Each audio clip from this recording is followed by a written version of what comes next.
Good evening. We need a motion to reopen public portion meeting. Do I have a second? Second.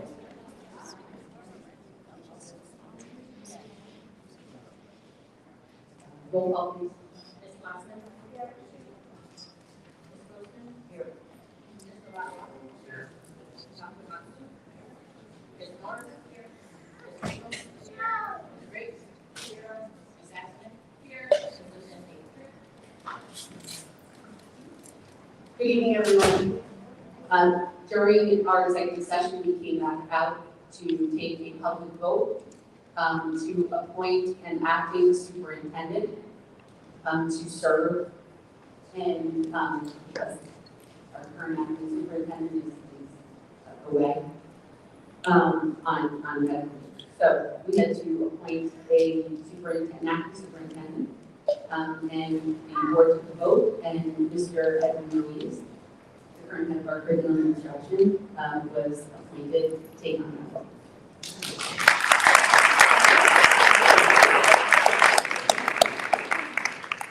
Thank you very much. These statements are prepared. Good evening, President Acton, Vice President Brzezinski, members of the board, staff, families, and the Acton Park community. Thank you. I'm deeply honored and humbled to be here with you tonight as the newly appointed acting superintendent of schools for the Acton Park School District. As someone who has had the privilege of serving this district as a principal, and most recently as director of curriculum instruction for the past 11 years, and with over 30 years in education, this moment was both professional and deeply personal. As a product of New York City Public Schools and the son of many parents, education has always been deeply personal to me. I'm proud to be bilingual in Spanish, and that part of who I am has shaped how I connect with students and families.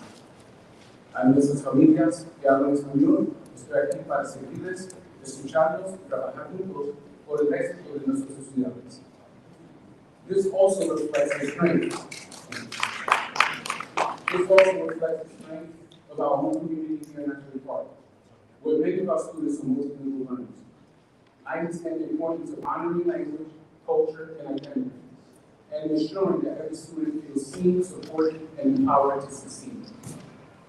While we recognize this moment, we must also be honest about the reality in front of us. We are stepping into a time that requires urgency, clarity, and collective responsibility. We are facing a significant budget challenge, and with only a few months left in the school year to address it. At the same time, I recognize that my role in this moment is a unique one. I've been asked to serve during a period of transition, supporting this district over the next few months as we work through immediate challenges, and as the board continues this process to identify the next permanent superintendent. Not me. I see that this, not as a limitation, but as a responsibility to provide stability, ensure continuity, and help position this district for a strong and successful transition to its next chapter. But I want to be clear about one thing. I will not let this moment define us. We will define how we respond to this moment, and we will respond together. This district has never been about one person. It has always been about a community, a family, working together to do what is right for children.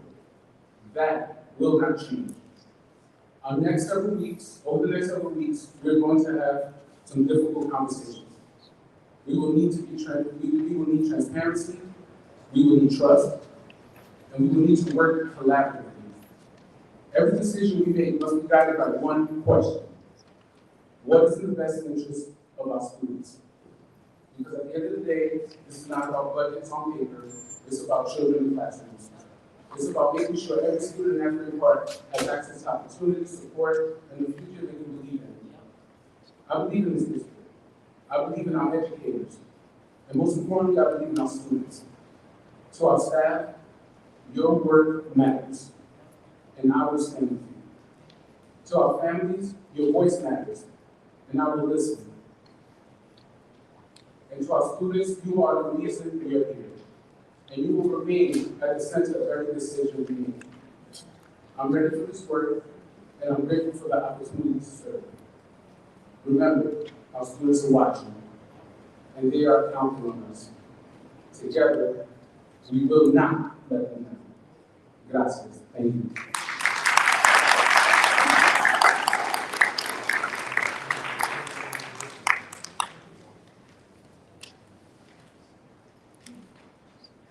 Thank you, Mr. Ruiz. We have one more introduction tonight.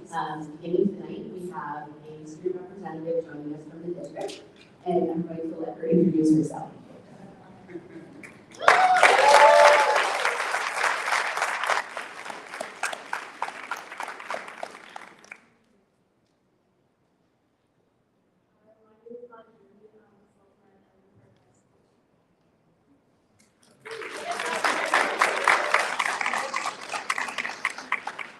Thank you very much for joining.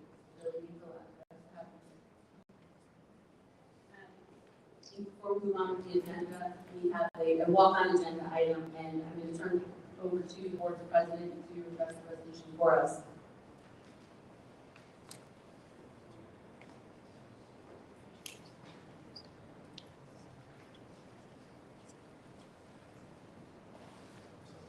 Thank you, Ms. Ackerman. Can I get a motion to grant grievance number APEA 2026-001?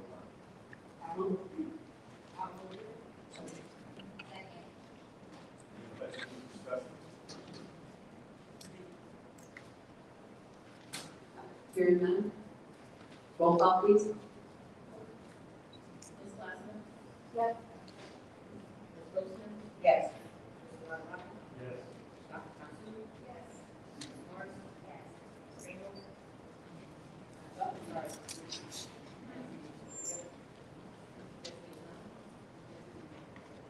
Mrs. Lindsay? Yes. Yes.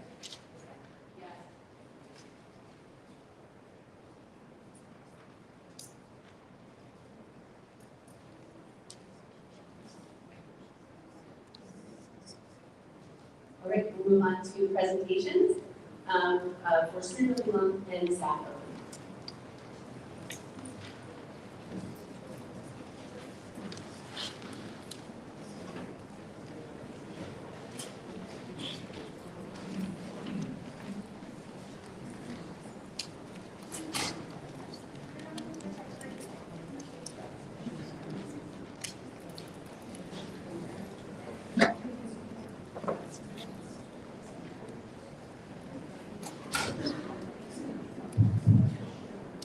All right. Good evening.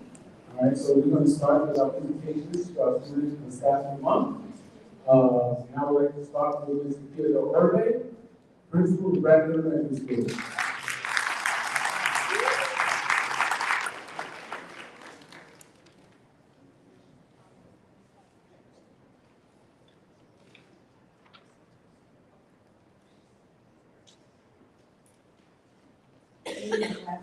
Tomorrow, the 25th anniversary of my 25th birthday, and my eyes are shaking. Good evening, everyone. I would like to start by announcing my student of the month. First, I'm going to ask if Alicio Sanchez-Mark can stand up with his family.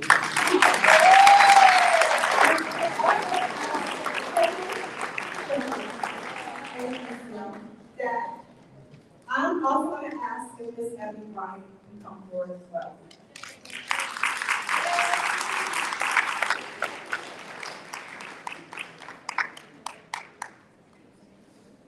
This one's gonna be tough, there's gonna be some tears. Thank you, I got international here. In the words of Miss Ebony Bryant, Alicio is truly one of a kind. He is a bright, kind, and energetic young man who comes to class each day with a big smile and an eagerness to learn. Despite his small stature, his presence is powerful and impactful. He consistently impresses us with his outstanding vocabulary and thoughtful contributions. Any teacher would be fortunate to have Alicio in their classroom. He brings joy, curiosity, enthusiasm to the learning environment every day. It is students like Alicio who remind us why teaching is such a rewarding profession. They are all Alicio. So this is why it's difficult for Ms. Bryant and Ms. Micah. Tomorrow is Alicio's last day here in Asbury Park. His family has made the tough decision to return home. And so, Alicio, we love you. We wish you lots of luck in your new school. You'll be amazing. Thank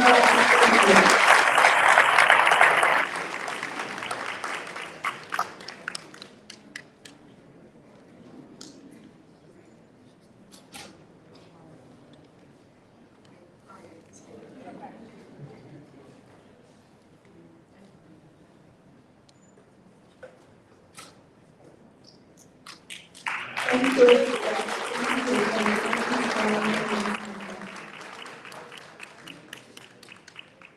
Next, I would like to introduce Bradley Elementary School staff member of the month, and that is Mr. Distinguished working as Mr. B. I used to call him Mr. Berton until I learned last name is Mr. Bergson.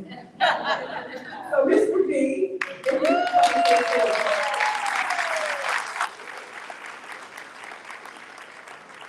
And Mr. B is never correct. He allowed me to call him Mr. Berton this whole time. I met Mr. Bertonson almost 2 years ago during an interview for the position of physical education teacher. Mr. B has a history in the district. I believe he was a sub at the high school for many years. And during his interview, the one thing that stands out was his promise to be dedicated to the students of Asbury Park. And what I've witnessed for the last 2 years was exactly that. And his staff members, his colleagues also feel the same way. And here are just a few words from some of his colleagues. His enthusiasm is contagious, and his ability to relate to our students is something we really need to see. Our students love to go to PE, and it's largely because of him. Another teacher said, he is so hands-on with my students, and he has a way of getting the kids involved in gym. Another staff member said Mr. B goes above and beyond every day to ensure all students feel supported, valued, and successful. And one last person said Mr. B always has such a positive attitude towards students and staff. And I'm here as a witness that they're all true. Every morning he greets me with good morning. Is there anything that I can do? Let me know. He's so awesome. Mr. B, thank you for being such a wonderful addition to our elementary.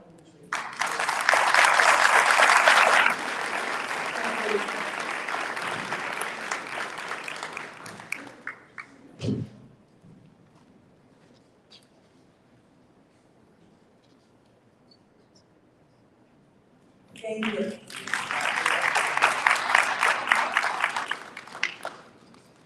All right, next up, that is in baseball, Dr.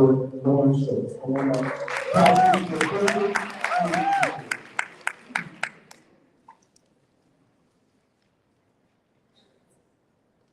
Good evening, everyone. I am the proud principal of Third Marshall Elementary School, and as I say every board meeting, hope you are paying attention because we are on the map to success at TMES, being motivated, accountable, and prepared. And tonight's Student of the Month exemplifies all of those pillars. Before I introduce her, will her 5th grade homeroom teacher, Mr. Hamilton, please come up and join us?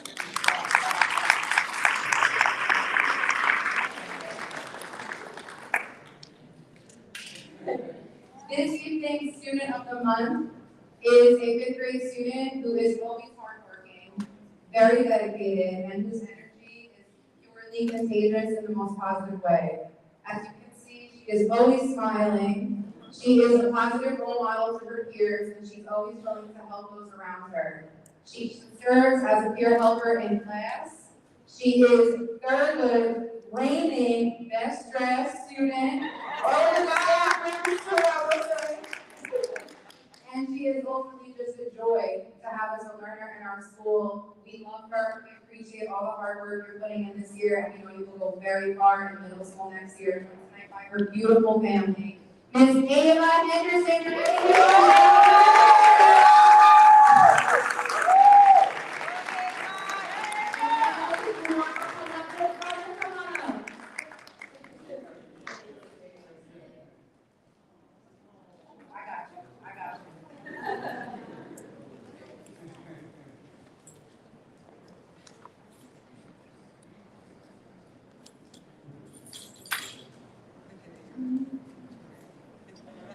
Congratulations.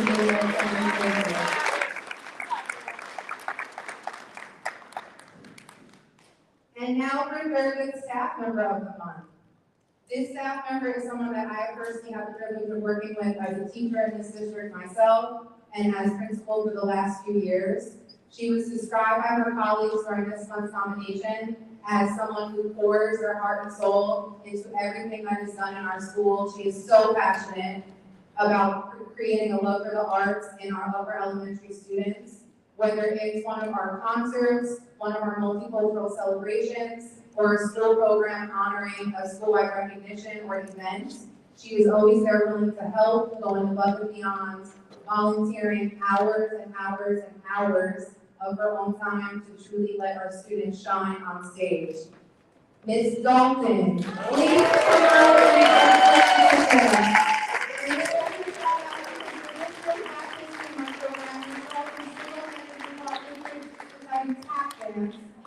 For their performance, which speaks to her layers of talent, is often appreciated.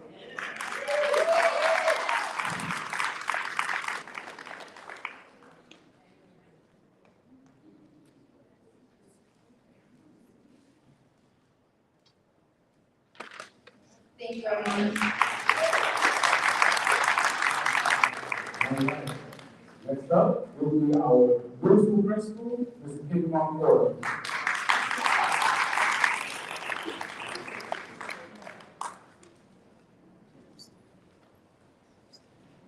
Good evening, everyone. I'm going to start off with my staff. I don't believe she's here, but I still want to do the recognition. Ms. Mary Cazzel is MOK's MOL and ESL bilingual teacher, and a proud alumna of Asbury Park. Ms. Perry Cazzel has spent nearly 3 decades pouring her heart back into this community. For her, teaching isn't about accolades. It's about the daily opportunity to impact the life of young people. She possesses a rare gift for maintaining high standards while building relationships, proving that discipline and love can go hand in hand. Beyond the textbook, she teaches the whole child, offering a safe harbor of grace and excellence. A devoted wife and mother, she models a life of purpose, showing her students that perseverance through life challenges always results into something beautiful. Thank you for your service and commitment to our students. And this was written by staff, but as the principal of MOK, it was a pleasure to receive Ms. Mary Cazzel. She brought structure, organization, supported bylaws from DLL to make sure everybody or everything was in compliance. But more importantly, she would take 20 to 30 students at a time for lunch, for her lunch, and it just brought a peaceful atmosphere to our cafeteria, but yet gave a safe house to our students in our ESL program. She goes above and beyond the call of duty, and she was such an asset to me this year at MLL. Thank you. Come on.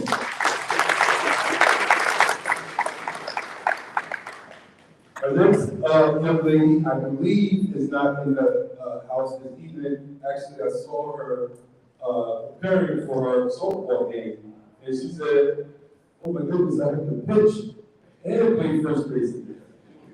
You'll be all right. Ariana Lightner is a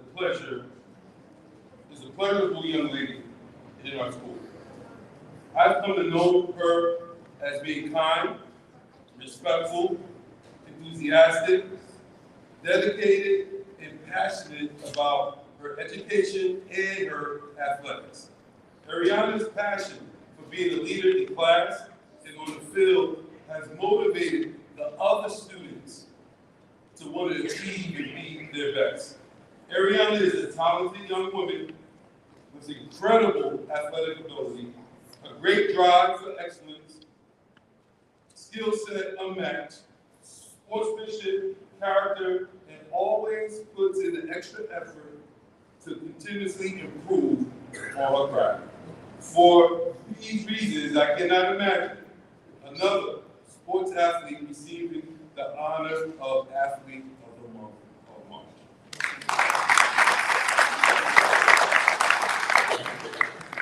The next person is in the house, and he promised me at lunchtime and after school he was going to make sure that he's here. And I'm going to ask Mrs. Siri to come up. Yeah. As I stand in that, to help me present this award. I am truly honored to recognize Christian Alves Montaño as our Student of the Month. He consistently demonstrates kindness, responsibility, and leadership in our school. He goes out of his way to support his peers, often helping to translate from English to Spanish to ensure everyone feels included and, more importantly, understood. In addition, he takes pride in keeping the classroom organized and clean, showing initiative without even being asked. Academically, he is dedicated and strives for excellence in all that he does. His positive attitude, his strong work ethic, and willingness to help others make him a wonderful role model for his classmates. We are very proud of him and all of his accomplishments. Please give it up for Christian Montaño.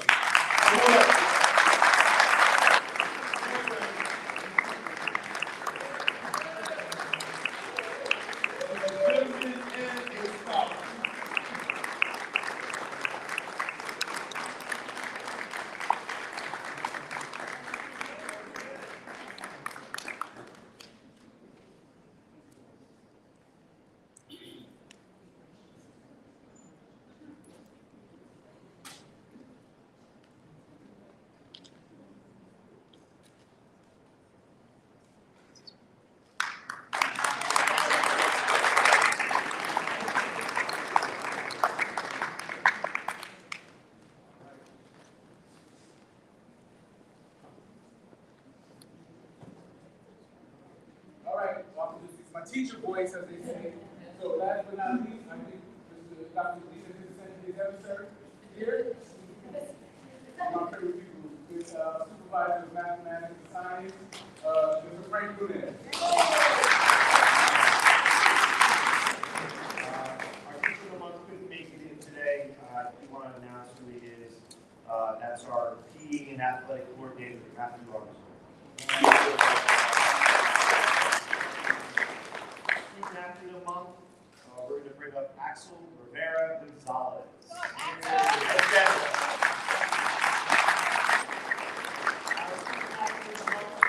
Rivera Gonzalez has demonstrated outstanding dedication both on and off the field. Through consistent effort, strong leadership, and a commitment to excellence, he sets a positive example for his teammates and peers alike. Whether in competition or in the classroom, Alex approaches every challenge with determination, focus, and strong work ethic. Axel's ability to successfully balance the demands of academics and athletics while maintaining a positive attitude truly reflects what it means to be a student athlete. He leads by example, showing perseverance, discipline, and respect in all that he does. This recognition is a testament to Alex's hard work, character, and hard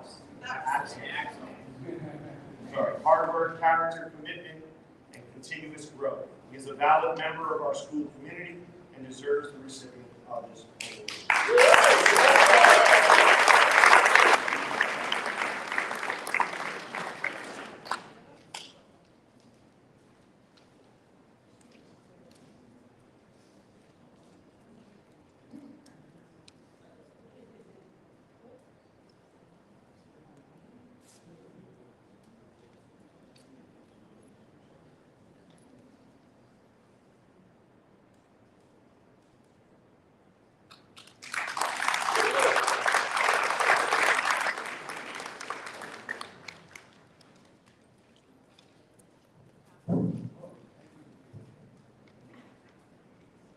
This student of the month, 10th grader Dylan Montoya.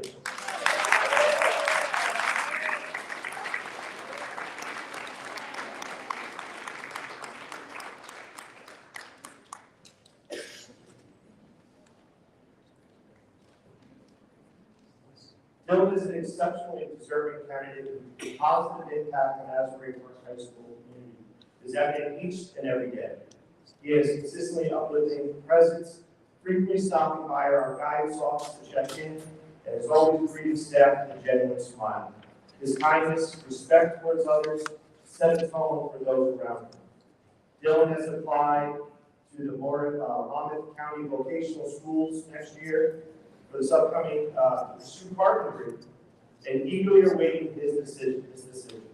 In this meantime, he's been working alongside his father, demonstrating a strong work ethic, responsibility, and dedication to his future.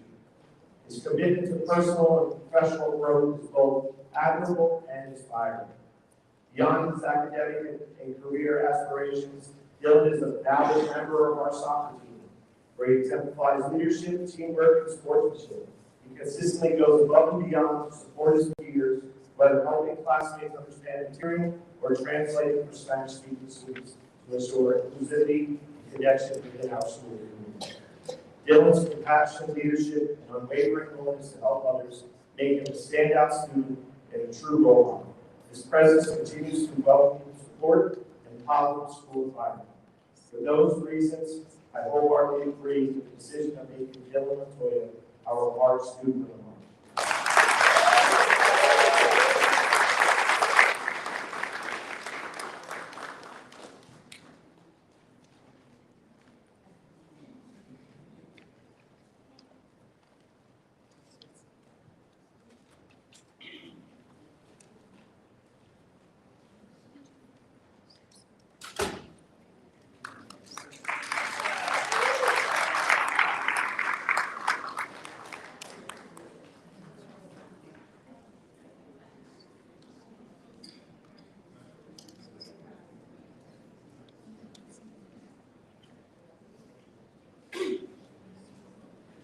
Good evening, board members.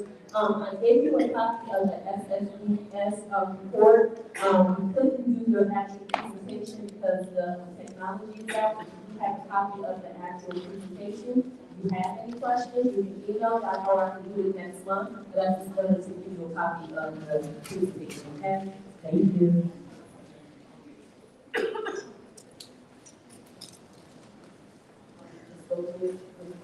No, sorry. I'm sorry. You are all set. Thank you so much.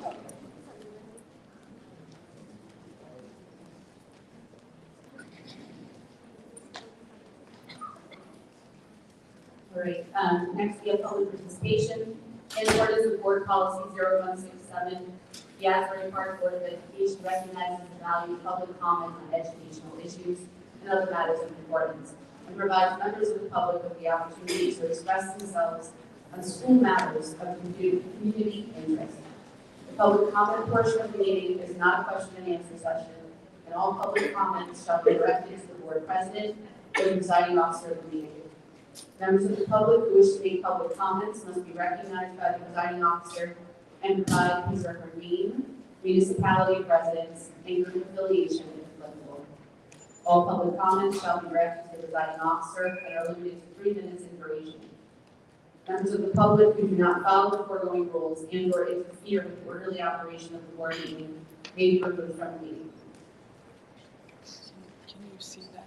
Yeah, I'm waiting until they come up. Good evening, everybody. My name is Sean Hancock. I'm a 5th grade math and science teacher at Asbury Marshall Elementary School, and it's my 26th to 27th year in ninth grade. I reside in Eastwood Creek Road, Kingsburg, New Jersey. I had 3 things on my list, but I'm happy to say congratulations to Louise. My first one was being superintendent and continues to build in this district. So thank you, board, for appointing me a very qualified person. I'm a great relationship with Mr. Louise. It's always here for our students. So thank you for taking my power of it, and thank you for adding stability for this district. So I know we're facing challenging times. Secondly, I'd like to talk about the contract. The district is filled with excellent, dedicated, qualified staff. Simply, we need a contract. The terms of the contract are overwhelmingly ratified by the staff. This included givebacks by the staff, as well as salary increases well below the county average. It's a win-win for both sides. Yet the board turned it down. Now we're nearing a year without a contract. That's both disrespectful to the dedicated staff and a clear path to continued instability. This is not good for our children. Kicking the can down the road doesn't provide any solution to the issues. It just gets more expensive. I urge the board to reconsider their rejection of the ratified contract. And lastly, I'd like to address some things I'm hearing around. By a group looking to put the district back on track. And when I see their vision to put our district back on track, as some suggestions, I am concerned. We are hearing about it calling for a 30% cut in staff. Where do you find 30%? I have no idea. Anyone who's been to our school, we are bare bones. You can find extra staff in our buildings, we can use them. Thank you. They're calling for a 30% cut in staff, and the reality is we just destroy our district even more. In addition, another suggestion was consolidating district students into one school, a high school. Again, it sounds great on paper to save money, but in reality, as suggested, it's a disaster waiting to happen. We saw the payoff for the middle school grade students were shipped to the high school. Combine 12 and 13-year-olds with 17 and 18-year-olds. It was a nightmare, and I'm glad that the district switched it back. To suggest that one building can handle 8 and 12, again, is a recipe also for legal issues. As a parent, I would want my 12-year-old daughter with 17 and 18-year-old boys. There's no way to keep those children separated, considering our buildings are so old. There's no new design to keep those entities separate. It's just the fact that the blueprint we have in our buildings. So I would hope that the board would consider that if this suggestion comes up soon. And once again, our black and brown students are being used as dice and craftsmen, all in the name of saving money on paper.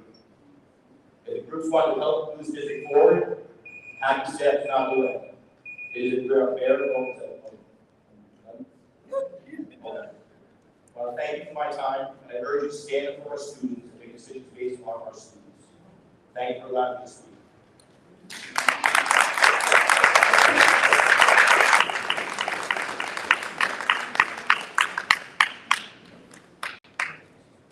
Good evening, everyone.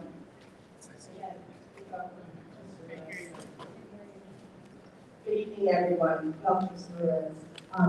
I am Ed Watkins. I am currently a teacher in the Asbury Marshall. I'm speaking on behalf of the Secretary of the Asbury Department of Education Association.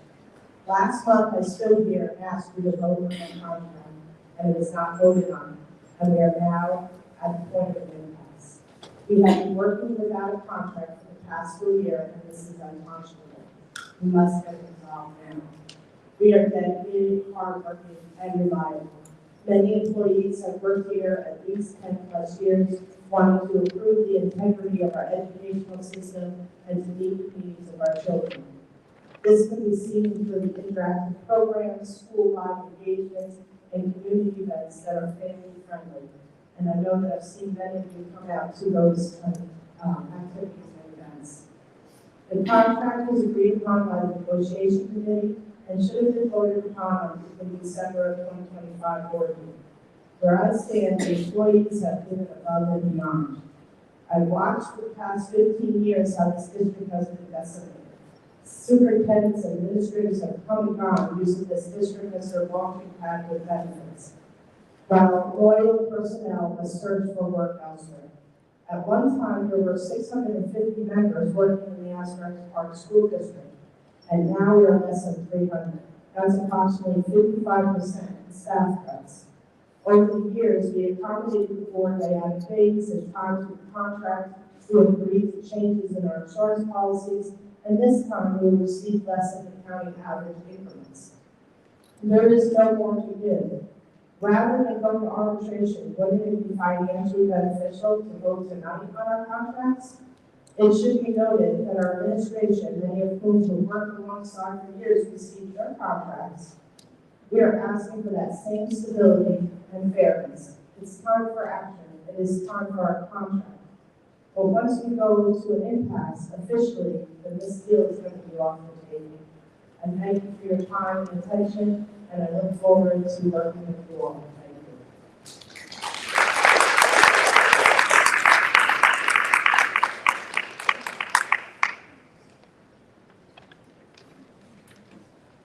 Good evening, Madam President and members of the Board of Education. My name is Danielle Petruccio, resident of Middletown and learning disability teacher consultant here in Asbury Park School District. I stand before you today to speak about something that affects not just our children, but the lives, families, and futures of every single staff member that works here. This year, I was actually attacked for bringing up concerns I had about the contract, but I too will not be silenced. And now I don't have to fear retaliation anymore. Since July 1st, 2025, our staff has been working without a contract. That alone creates uncertainty, but what makes this situation even more difficult is that there has been no salary increase since 2024. Even more concerning is that our stipend pay, when we work in summers, after school, extended school year, that hourly pay has not changed since 2019. Think about that for a moment. That is pre-COVID. There is nothing that you can purchase that doesn't cost more now. Just in the past year, the cost of living has steadily climbed. The price of fuel has gone up, making it more expensive just for us to get to work each day. Basic groceries, rent, property taxes, interest rates, utilities, healthcare, everything costs more. These aren't luxuries, these are necessities. In case anyone's not aware, our salaries as educators increase each year based on our years of service, our performance, and our levels of education. Most of us are still paying for our own student loans to be considered qualified to do this job.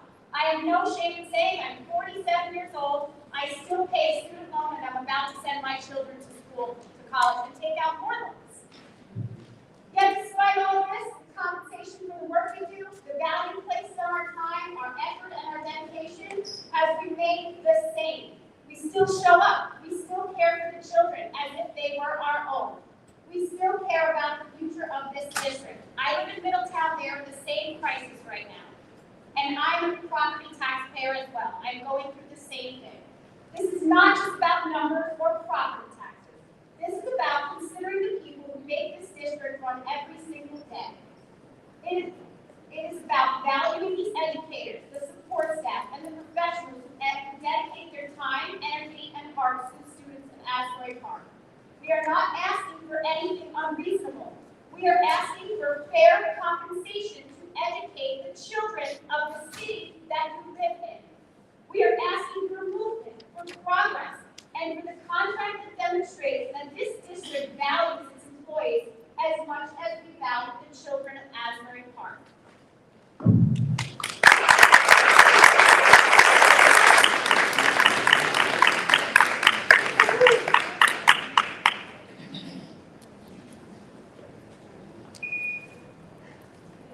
Good evening. I'm really just here to say hi to the adjourned. Just kidding. Good evening, Mrs. Ackman, President. I'm here tonight to speak about a few topics. By the way, I'm like Sage Ackman, dean of students at the high school, also the ADA Vice President. Let me start over. So good evening, Mrs. Ackerman. I'm here tonight to speak about a few topics that are very concerning. One, members of this union, which I represent, have worked without a contract for nearly a year. We ratified the contract and agreed to its terms by an overwhelming majority, and the board voted against the terms of the contract. In addition, we have not had any follow-up meetings or any true correspondence to talk about the contract and the issues the board has with it. This puts a very sour taste in the mouths of those who work here each day servicing the students at Asbury Park. I'm here in front of you this evening asking you to meet so we can hash this contract out and move forward. Another major cause for concern is the potential for cuts in this district. This district staff has been decimated to the point where everyone, including the administration, feels that they're truly the skeleton crew. When a staff member leaves or retires, very rarely are they replaced. So for anyone to stand up here and say the staffing has not been adjusted accordingly due to lower enrollment certainly does not have their facts correct. As a taxpayer in the town I live in, I understand the burden of taxes. Each town has its own set of issues when it comes to taxes. None of us here tonight are immune to tax increases, inflation, or any other economic issues. I'm asking you to offer an equitable contract to the employees of Asbury Park School District so people can pay their bills, have pride and trust in the board, and represent this district to help ensure the children of Asbury Park are receiving a sound education. Thank you.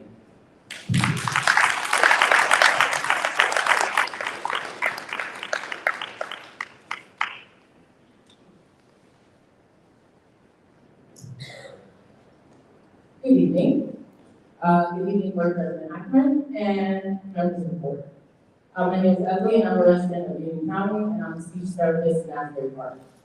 I'm here today to talk about the fact that we're still without a contract and the impact it has on all of us. We come to work every day, some of us driving from long distances, I myself driving 4 miles a day. Doing our best and giving our all to the students we serve. As I stated previously, we're seeing improvements in our students' academics and are optimistic about where we're headed. As gas prices increase, inflation continues to affect everyday necessities, and the cost of healthcare has almost doubled for those of us who did not risk changing specialized doctors to move to the new New Jersey educators plan. We're still being told that we don't deserve fairness and equity in the form of contracts. We're all taxpayers who have to deal with raising taxes. Most of us are still paying student loans, and we come to work and have to face working tax-paying residents who feel like they should be exempt from their contributions to the students of Asbury Park. Our students deserve the same investments other districts get from their communities. Instead, we get told what teachers don't deserve and that our students aren't worth the investment. We have had to read some nasty things about us on social media sites, and honestly, it's sick. In today's political climate, communities like ours have to deal with poverty or increasing housing prices due to gentrification. ICE agents who target our families, affecting students who make up the beautiful cultural diversity in Asbury Park. And now wealthy residents who rather invest in luxury apartments and reap the benefits of the city by the sea instead of helping us make the district what I know it can be. I'm sick and tired of trying to convince the community that our students are worth every tax dollar, that our kids deserve an equitable education, free of the political manipulation and backdoor deals. When the wealthy round the poor, it's all business, and when the poor fight back, it's all violence, right?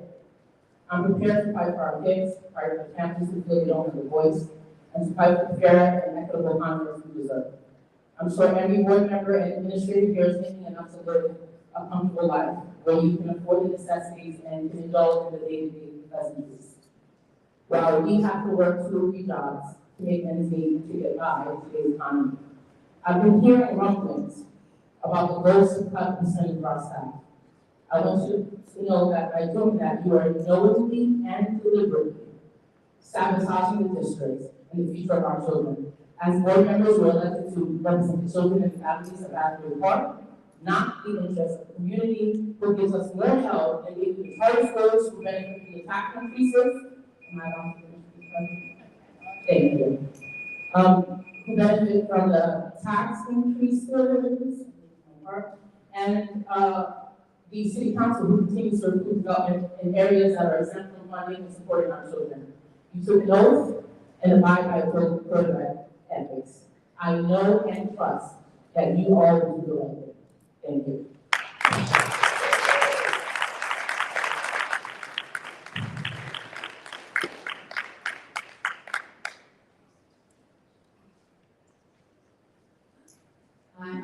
several friends. I'm a parent, of students in this district.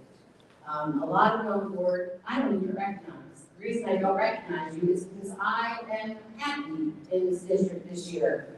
I have seen a lot of positive change in the district. And you want to know why I'm happy? It's because of the group of dedicated teachers and staff that you have here. They are phenomenal. And they deserve a contract apparently, which I didn't even know they've been working without until this very evening. And I am sorry that I found out this way, because I don't read the paperwork all the time. What I hear is from the teachers and the kids. I don't read the agenda every single month. But I come out here when my kid needs something. And apparently he needs this dedicated staff. And you guys need to vote on a contract apparently, and you need to do it soon. They're not happy. And where would all of you be without teachers? Exactly.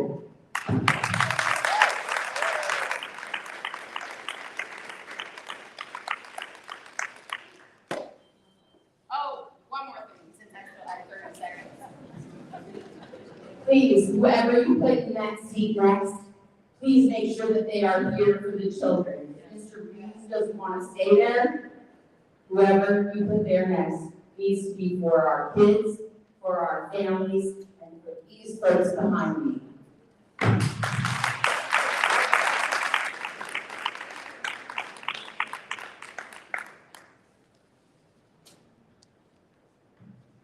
So, my name is Kevin Strickland. I live at 1109 2nd Avenue in Asbury Park. And what I'm going to talk about here in a moment is mortifying the issue that you guys raised. I apologize for my hands. We've been working on this agreement to try to get the soccer pitch built, which was donated by the U.S. Soccer Foundation 2 months ago. We're not making any progress. This seems like a low-hanging fruit. It just seems like this is something you decide to do. You get off the plate, just focus on more important things. So just ask me to take this time. I'm sorry. That's what I'm saying. So I just ask that you make this a priority. That's all. If you need my help, I'm willing to sit on the committee, be part of this. So it's not going to be for the defense. Anything I can do to help, please.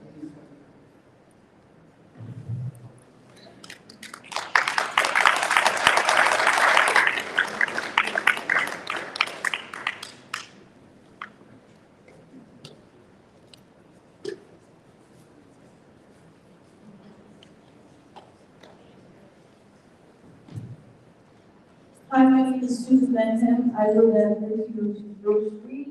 I've been an Asbury Park resident since 1998, before it was a thing. It's a while. I want to start by saying I'm really happy to have the acting superintendent. If there's another group that needs to be accounted for, it's the taxpayers. Okay? I'm for the teachers, I love you guys, I'm for the students, I was a student, I love my teachers, but the taxpayers have to be accounted for as well. And I know that you're going to present the tentative budget tonight, and I have a few things to say. In the past 7 years, the school tax levy nearly doubled from about 19 million to 38 million. That's in 7 years. But the student enrollment has declined. So the tax levy doubled, student enrollment declines, which means what? Which means we're collecting more money per student now than we did 7 years ago. But that's not having the impact you would think it should have. And this has nothing to do with the teachers, so don't yell at me, I'm just looking at numbers. Test scores remain significantly below the state average, with the district ranking near the bottom statewide for math and reading. If you'd like to come in the hall, I'll explain to you why. As soon as we're done, I'll be here. But Excuse me, go to all comments directly to the districts and to the board, and everyone in the audience could respect their time. Thank you so much. The current rate of our students graduating after 4 years is roughly 77%. That means one out of every 4 students not graduating on time. When you add the 5th year, that number gets better, but in 4 years, it's only 77%. 25% of students are currently absent district-wide. Now, the previous superintendent, when he gave his absentee numbers, what did he say? He said we have like a 92% attendance rate. That doesn't talk about chronic absenteeism. The way the state talks about chronic absenteeism is a student who is absent at least 10% of the school year, which means district-wide, Asbury Park has a 25% absenteeism rate. 33% of Asbury Park graduates go to college, while the statewide average is 77%. I am not saying everybody should go to college. That's not what I'm saying. What I am saying is that less than half of our graduates are going to college than the statewide average. Why? So what I'm saying is, Time's up. you You can finish your thoughts. we're raising the budget, we're raising the budget, we're collecting more taxes, we're collecting more taxes. Throwing money at whatever's happening in Asbury Park is not helping. We've already proven that. We need to look and see what's wrong and fix it, because it's not fair to the students and it's not fair to the taxpayers. And one more thing, if you were collecting all this tax money and the students were getting a stellar education, you would never see me in this room. So thank you very much, I appreciate it.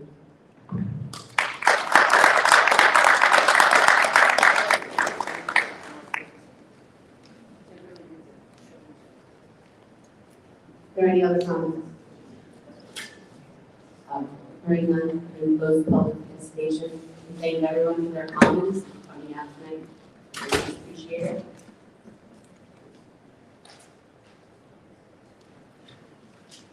Move on to the superintendent report. Mr. Ruiz, I know it's a quick turnaround, so I just want to check with you if there's anything you want to say.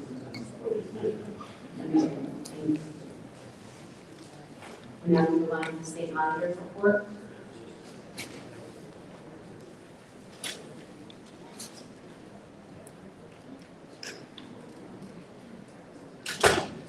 I'll generally defer to the finance committee chair on the conversations that the finance committee needs, comments on the budget being introduced, approved tonight. Just one comment on the process, the tentative budget. It's just that it's kind of the final budget is adopted at a public hearing, which is scheduled for May 6th.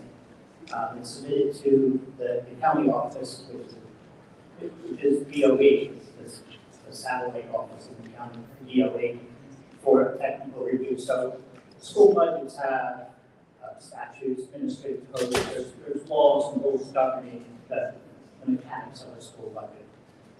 So that's what the county office does, is they review that ahead of the public hearing. So I'll defer any further comments to the finance chair. Thank you. Mr. LaRocca, did you have a presentation for us? Thank you. Yes, tonight the finance committee is going to be asking you to approve a very tentative budget. The idea that, as it was said, final approval will be in May, in another meeting with a public meeting with even more detail prior to that, so that people can respond. I'll lay out the facts and a number of people have referred to. Our enrollment this year is 1,220 students. We are going to need to right-size the district based on our overall enrollment, and we're going to have conversations and develop what is an anticipated future enrollment and what that can mean for the district. As it stands right now, the work we've been doing on the budget will be approved tonight, hopefully, reflects a $7 million deficit. To break that out a little bit, some things I mentioned before, actually $2 million increase in healthcare expenses, employee healthcare insurance, almost $4 million in an increase in charter school payments. Seems like the reimbursement amount that the state's initially sent to us is increased by $8,000 a student, and we're looking at getting some clarification on that. I also mentioned energy bills, as everyone's experiencing. Sorry, I didn't compare the bills this year to last, but they've skyrocketed. We lost a one-time state incentive of $450,000. We have a loss due to failure to sell 2 buildings, Parent Center, which is currently up for sale, and the maintenance building, which we're still waiting on an EPA clearance that have no specs. We received the clearance, and as they indicated last week, my office is in the process of finalizing the specifications. So that will go out, and we have approved as a board for a commercial real estate broker who did an RFP to assist us in getting as many bids as possible. Then with regard to how the state formula works, we received a loss of a little over $500,000 in state aid this year. Thanks to Ms. Brown has gotten through the budget once. Obviously, we're going to be going through things a number of times since, and has already been able to make some reductions to get us to where we are now in light of some guys from Ford. For example, we have removed the new maintenance building that was planned from the budget to reduce the budget $500,000 there. You're just going to see a budget with that deficit. How is it going to be addressed? Unfortunately, there's really just one major approach, and that is to address the appropriation side, the expenses. In the past, and it's been referred to, and some of you know about the state legislation, as to there was, the board relied more heavily upon tax increases and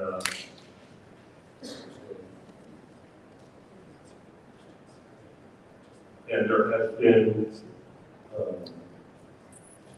been significant tax increases. The state, or rather the city school tax has gone up over the last few years, 24%, 23%, 37%, 24%, and then last year, 40%, totaling $11 million.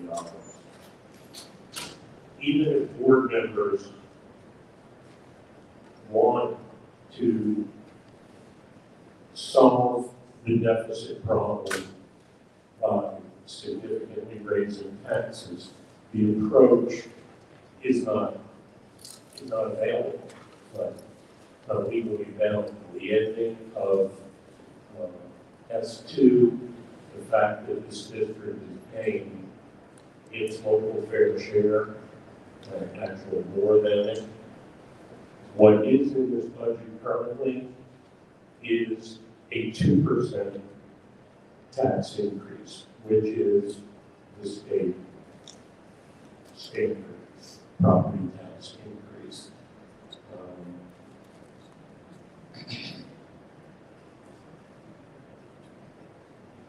What we are doing, what we will continue to do, and Mr. Reed will start doing later on tonight, probably, We are looking at all data with regard to scheduling efficiency of instruction, and there be efficient instruction without harm to instruction. And we have to look at every position that's a service position in evaluating what to do.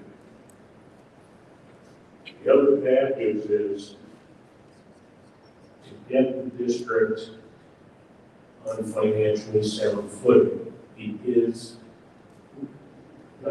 We're not really here to blow smoke. It is going to take an extra year. We have contracted with engineering group. We're looking at every aspect of facility usage, facility equipment. But that report will not be produced by these professionals until midsummer, which is why we're going to have to continue to address this problem, not just after May, when the budget is approved for next year, but continue to address it. And it's going to take next year as well to have sound financial footing. There are no other, there's no stopgap measures available. With the 2027 balanced budget, look at appropriation reduction, expense reduction, potential facilities being reworked or consolidated. The district ultimately will be on stable financial footing. And with that structurally sound budget, we can then seek additional funding sources that can be sought and directly put toward student learning, perhaps in ways we haven't, to address some of the other issues that have arisen tonight. It's extremely difficult decisions ahead. We're open to listening to almost anybody with regard to potential solutions as we look through potential solutions. Who might be someone to partner with us, who might be somebody that somehow is providing a degree of funds, all everything open. That's where we are right now. If we do it, it sounds depressing, but if we do it, I'm confident as we get through this budget in next year, our students can thrive, our staff can be proud of the work they continue to do, and the district will thrive and not go anywhere. So thank you. Questions from the board?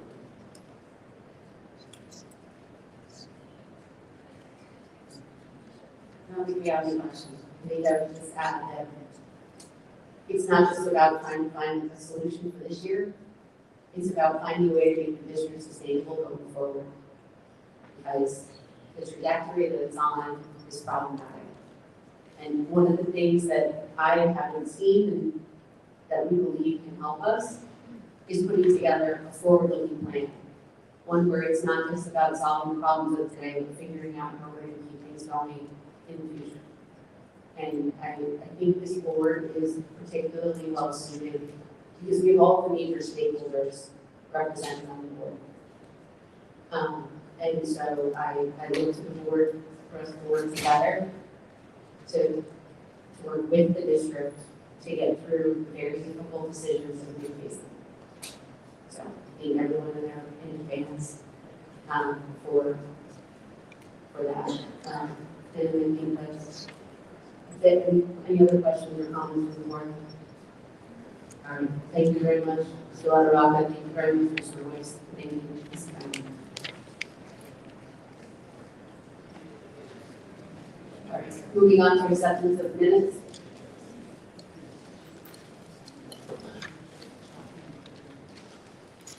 I'll move to accept minutes A210, A3CP.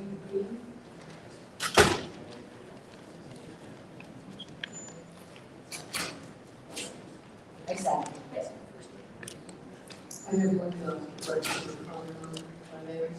on the closed meeting on the 17th. Can you just make a note about the conflicted individuals that left during that one discussion?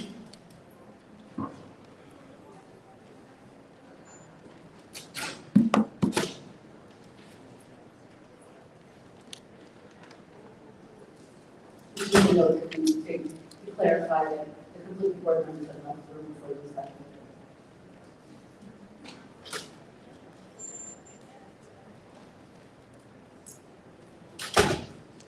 Motion to accept. And I have on the regular special meeting. This is just, for purposes of clarity, I suggest that the motion be made on the one that we just talked about, with the edits to be made to include those individuals that left the meeting, because I can't break down. Thank you. All right, I'll amend my motion, there's one in there on the motion. To accept the minutes, the special meeting, February 17th. B, the closed session held, excuse me, the special meeting, the public session on February 17th. We did talk about the CSA evaluation process overview that night in public. So I just wanted to make sure that was noted. Special meeting, closed session, February 17th, that during the one discussion, the conflicted board members left the room for the discussion took place, and CMD is there. I'll second. Comments, discussion? All in favor? Is there, okay, we're not doing that, all in favor. I just said that, sorry. Roll call, please.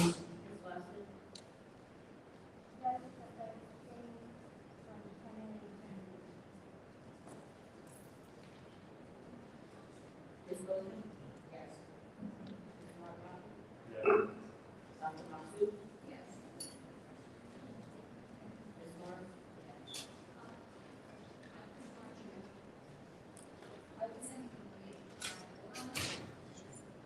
You should state that meeting.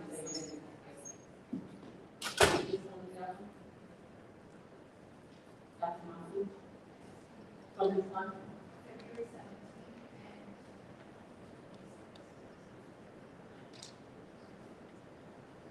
And maybe. Maybe. Ms. Moore?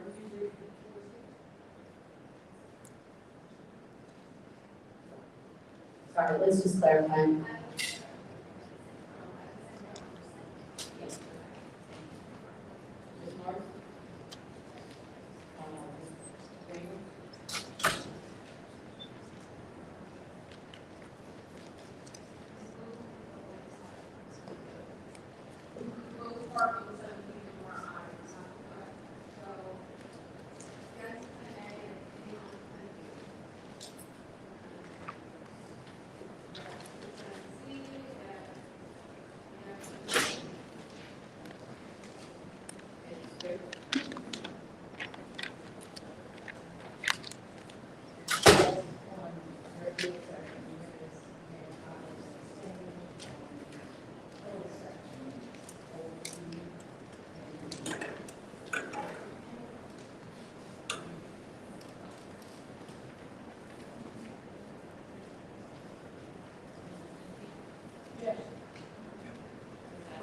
Yes.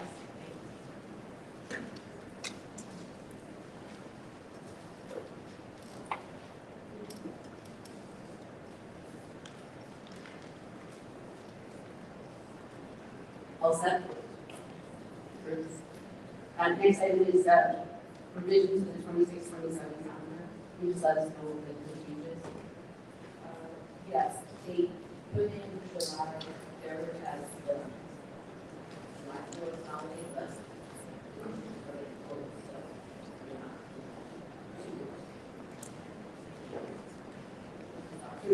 To avoid it.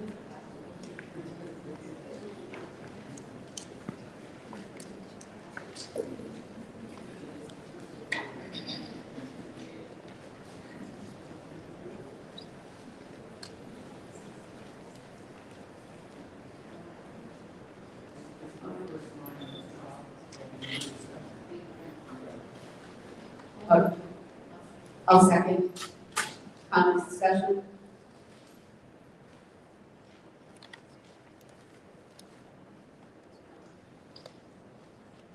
Voting on the calendar, there's a revision to the calendar, it's the top line in the center, noting that July 3rd is the district are closed, so it's just a clerical update, okay?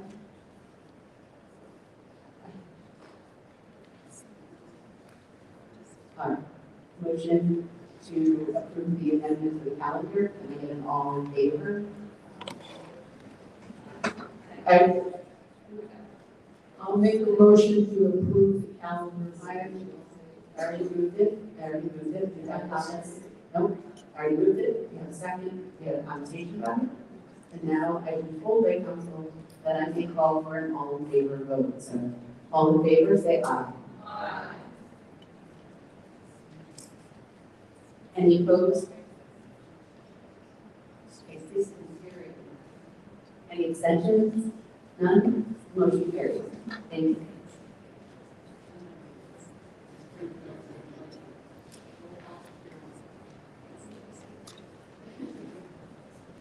All right, next we have the monthly HIV report. Staff provider. I am pleased to say we have none to report this month. Wonderful, thank you so much.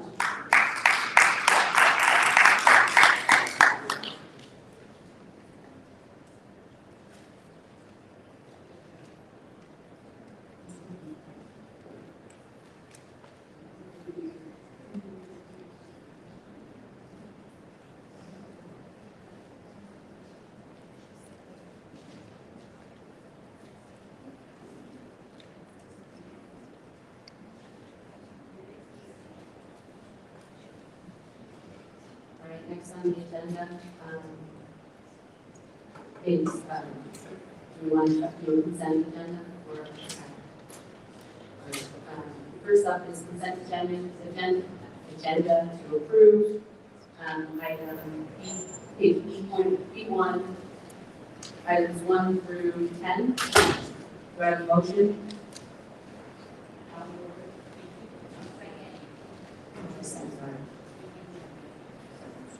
Consent agenda to approve B1 and B2, items 1 through 10.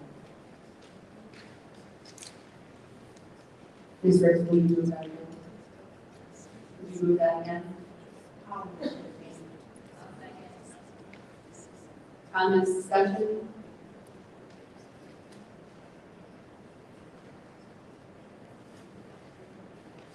Ms. Lockton? Yes. Ms. Wilson? Yes. Mr. Monroe? Dr. Masu? Yes. Ms. Moore? Yes. Ms. Grable? Yes. Ms. Ricks? Turn your mic on, please. Mike, please. Bring it down. Thank you. I am voting no on B1, item 3, A, and B.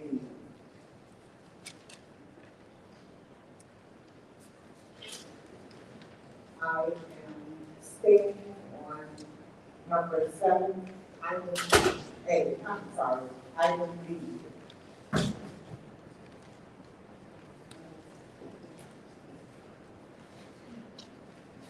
Mr. Excited, I don't want to interrupt you, I'm just not sure if you're done. I'm just not sure if you're finished, I wanted to say something, but I don't want to interrupt you. Yes, on everything else. Thank you. Ms. Brown, before you move on to the next person, I believe that Ms. Ramos may want to abstain on item B2, number 7B. So I'm on item B7B.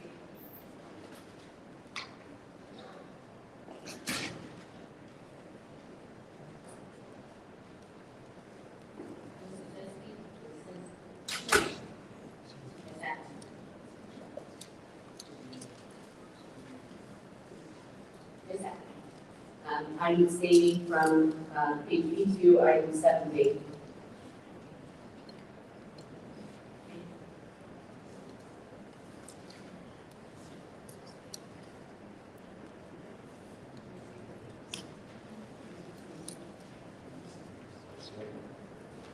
Sorry.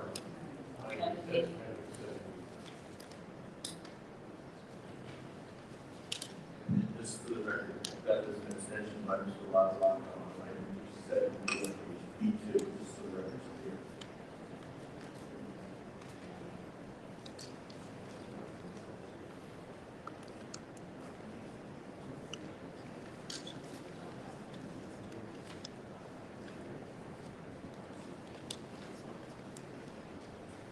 All right, moving on to the remainder of the agenda.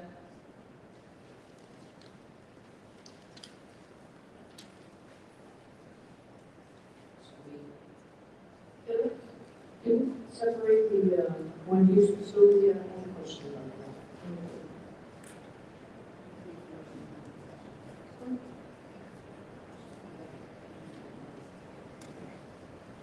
about All right, so can I have a motion for consent agenda approval of items HC1, is this addenda C1A? C2. CC2. C1, number 4. Where's that PPD?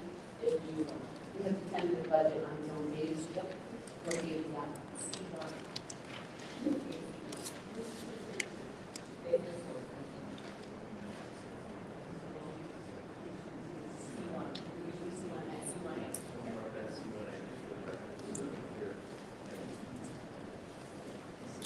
Board members, for this next item, we're noting the page that follows C1 in your packet. We're noting that for the record as page C1A, which is the tentative budget.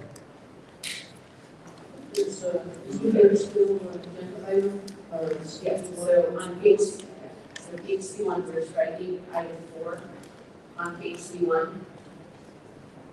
And it's being replaced by page C1A, which is also labeled number 4 at the top, consent budget.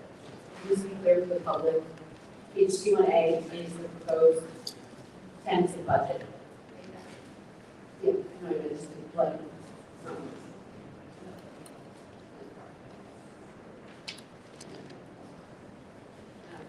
all right, so the motion is going to be for approval of consent agenda.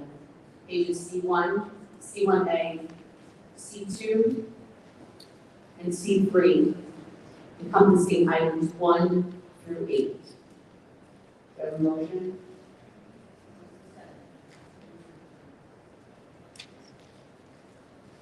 Items 1 through 7. I'll make a motion for items 1 through 7. And the order of the additional items. Items 1 through 7, C1, C2, and then there's C1A, right? I will state the motion. The motion is for consent approval of pages C1, C1A, C2, and C3, encompassing items 1 through 7. I'll move it. I'll second. Comments and discussion. I have a question about the use of facilities on number B.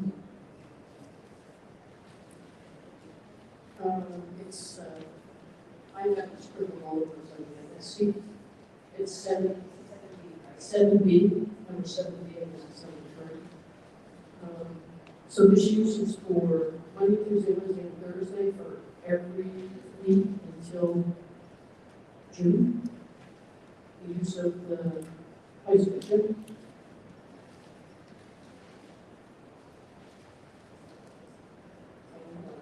Nice.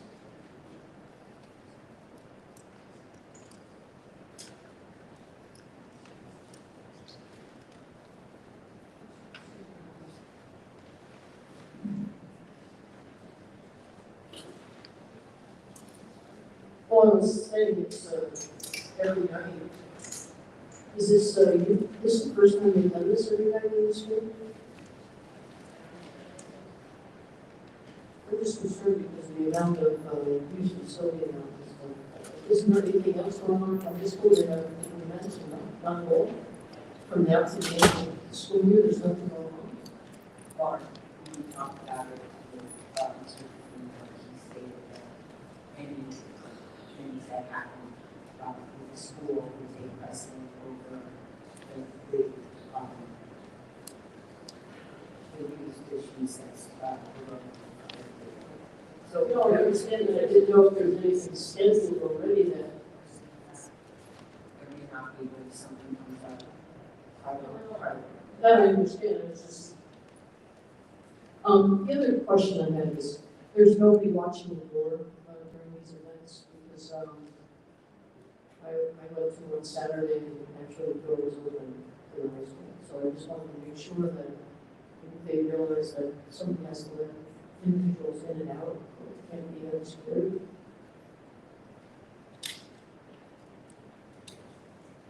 Is there terms of use somewhere to have? Is that would be under the terms of use? Or would you just say? On Saturday, it would be the dance academy that would be there, so that's why, you know, yeah. So they weren't there yet, just earlier, and I don't know if they weren't there yet. I just want to make sure that the doors keep her for any event. The door is locked and he'll stand like right there and doesn't even close the door. They lock the doors locked.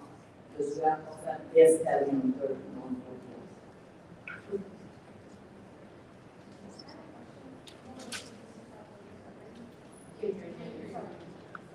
I'm a little confused by the way this is written. It says to waive the facility fees for 14,400, then parentheses custodial fees. And imply that everyone is paying custodial fees even though we're waiving facility fees. It's all lost here. You're asking to waive the room fees, that's it. Custodial fees are not included in there because we do have somebody on staff. So custodial fees, well, there's no dollar amount next to it. I mean, I can have this after review, but you're only asking to waive the facility fee of $14,000. That's it. Right, but if you what Ms. Lawson's saying is when you read the write-up in the agenda, it references that we're waiving facility fees of $14,400, facility fees of parentheses thereafter. So you didn't consider correctly. Because it looks like you're waiving both facility and custodial fees, the way it's written. I will have her change that in the future, but she would have put a dollar amount next to custodial fees. But moving forward, if there's no custodial fees to be waived, it will not be on. Yeah, the facilities fee, the facilities form is clear. I mean, it shows 0 for custodial and then waiver at 14.1. The agenda item, though, I don't think is quite clear. And then, we have no other costs associated with this for 48 nights. Okay. So may I ask that the item we intended by crossing out the words custodial fees and then clear the waiving only a facility fee? So we'll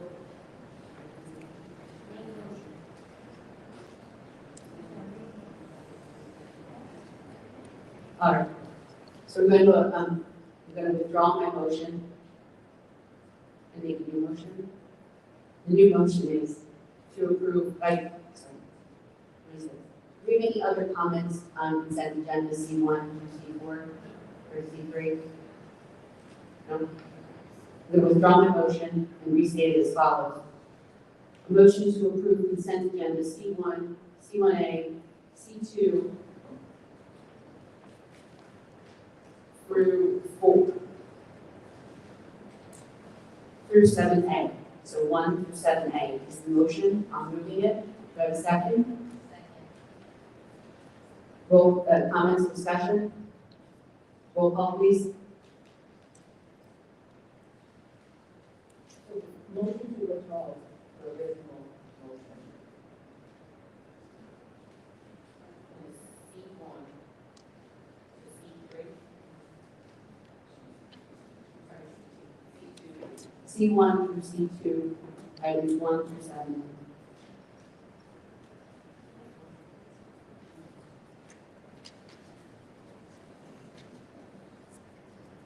Sorry. Okay, so roll call, please. We have a second. We have a first. I made a motion. We have a second. Thank you. I apologize, I'm sorry, second, are you going to bring up 7B separately tonight? Yes, it'll be a second motion so that we can clarify the language. Thank you. Ms. Lawson?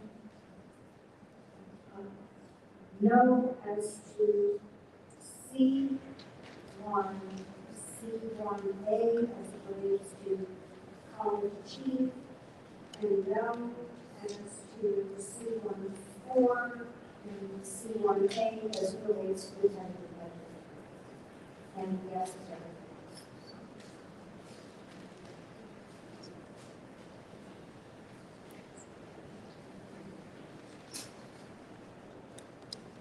Ms. Dorfman? Yes. Mr. Mataraki? Dr. Masu? Ms. Morris? Ms. Ramos? Ms. Riggs? Yes, on everything except, C1, I'm abstaining. Ms. Lisinski? Ms. Ackerman? Yes. Make a motion to approve page C3, item 7B, to remove the parenthetical custodial fees after facility fees of $14,400. Ms. Morris seconds. Comments, discussion? Roll call, please. Ms. Lawson? Yes. Yes. Mr. Mataraki? Dr. Masu? Ms. Morris? Ms. Ramos? Ms. Riggs? Yes. Ms. Lisinski? Ms. Ackerman?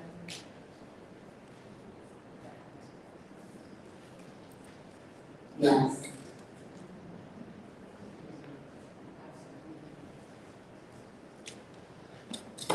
No other business? Go ahead. Can I do the schedule for some scheduling for the permanent superintendent search? Yeah. You actually also remind the public about the upcoming session? Right, we do have, yeah, the consultant of the New Jersey School Board Association will be in this room, 6 p.m. this Monday night to discuss the process, to take input from parents, students, community members as to what you envision for the district, for that particular individual to be, what skills and experience they should have. There's also a link that you can fill out an online form.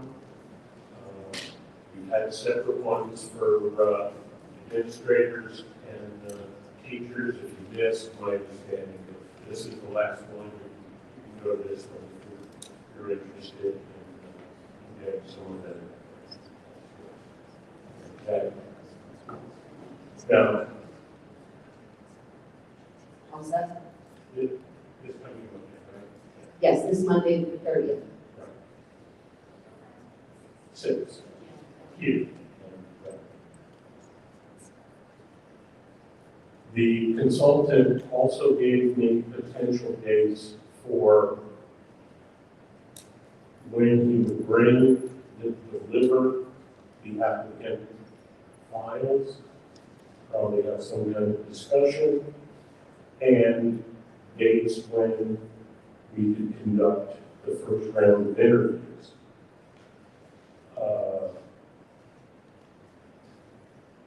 Randy, this is the best I can do for you. I'm assuming there'd be about 10 applicants that the group would pick, 1 hour for each, which would make for a very long night on Wednesday, May 20th, and all day on Saturday, May 23rd.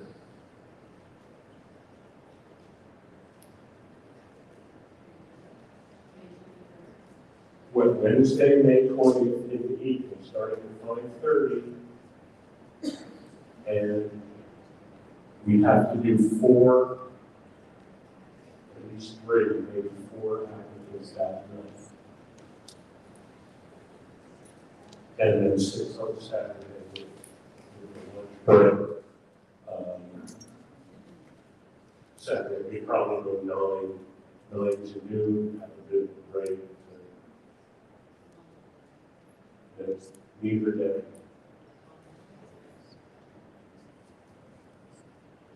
Anybody else?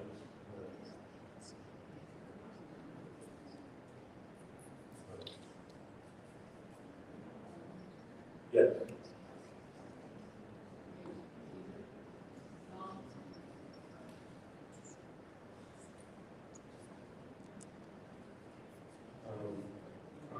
So the first round is not working. How about maybe at Monday, April 20th, for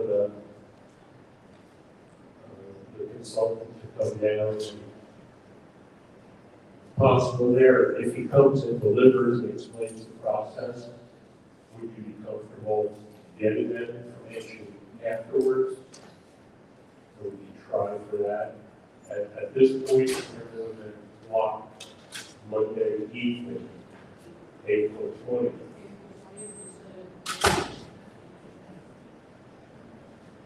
And I'm back to the drawing board. Sorry.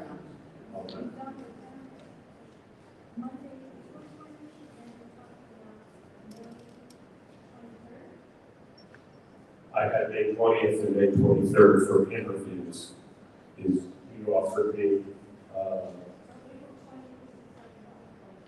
April 20th is when he'll arrive, having graded the applicants and explaining to us our rubrics and how we can go through grading the various files. So if you missed that, I think that's more content we can get it to you. But All right, then let's take the next scheduling piece offline. Let's do it. yeah, and then I gotta go back to him. Yeah, sorry about that. So, right now, that's April 20th, block. 6 p.m.? Yeah, let's go with 6 p.m. Okay, we need to notice that at the formal board meeting. Yes. Correct, Ms. Grace. You and Ms. Ramos are both excluded from the superintendent search process. Yeah, so April 20th at 6 p.m. will be a meeting of the non-conflicted board members to meet the NJSBA consultant who is assisting us with the superintendent search process.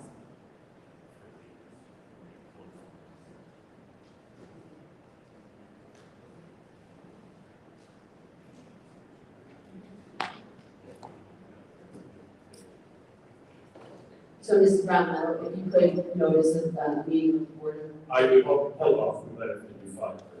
So I'll get it for the point. Yeah, I'll send it out. All right, how about this? So we're all set? 5:30 on April 20th works for the majority? Yes, and I get the information. I'll still talk to the consultant. Yeah, that's okay. We're just going to notice that so it's done as quickly as possible. And then I have to go back and get all the dates. So Mrs. Brown. Special meeting to meet with either the school board's rep or superintendent candidate. Is he available?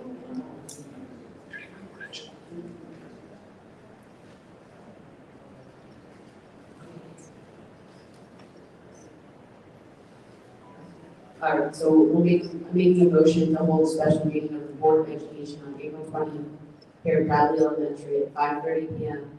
to meet with the New Jersey State Board of Education Association to meet and begin the process for reviewing applications. I'm making a motion. Do we have a second? Second. Roll call, please. Ms. Larkin? Ms. Left? Ms. Rosen? Yes. Mr. Rogers? Yes. Dr. Masu? Ms. Morris? Ms. Rosinski? Ms. Atkins?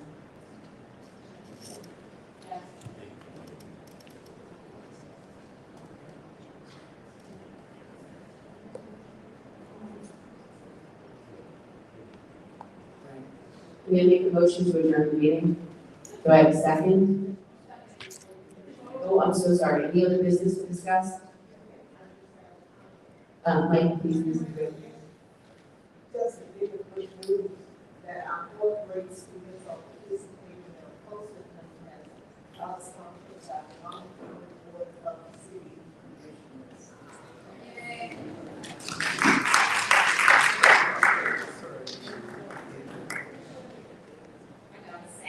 Motion to adjourn.